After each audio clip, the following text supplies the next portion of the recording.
কৃষ্ণের নামে অভিযোগ করতে সোনাকে থানায় নিয়ে যায় সেনগুপ্ত পরিবার। অনুরাগের ছোঁয়ার আগামী পর্বে আমরা দেখতে পারবো উর্মি সোনাকে বলে, সোনা তোর এখন থানায় যাওয়া উচিত, ওই কৃষ্ণ একটা শাস্তির প্রাপ্য। সূর্য বলতে থাকে, ছাড়বো না ওকে আমি, ও আমার মেয়েকে অপমান করেছে, ওকে জেলের ঘানি টানাবো, ওকে জেলের ভিতরে ভরে দেব।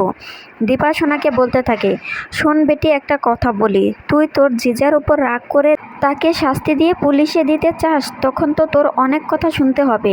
দীপার কথা শুনে সোনা বলে, না না, আমি থানায় যাব না। কুন্তলা এসে সোনাকে বলে, কেন তুমি যাবে না? কেন মেয়েরা সমস্ত সমস্যা ফেস করবে? আজকালকার মেয়েরা কিন্তু অন্যায়ের প্রতিবাদ করে। দোষ করেছে তো একটা ছেলে, তাহলে তুমি এত কথা শুনতে যাবে কেন? আর লজ্জা পাবে না? দোষটা যে করেছে সে লজ্জা পাবে। এরপর দেখা যায় সোনাকে বুঝিয়ে থানায় নিয়ে যায় সেনগুপ্ত পরিবার।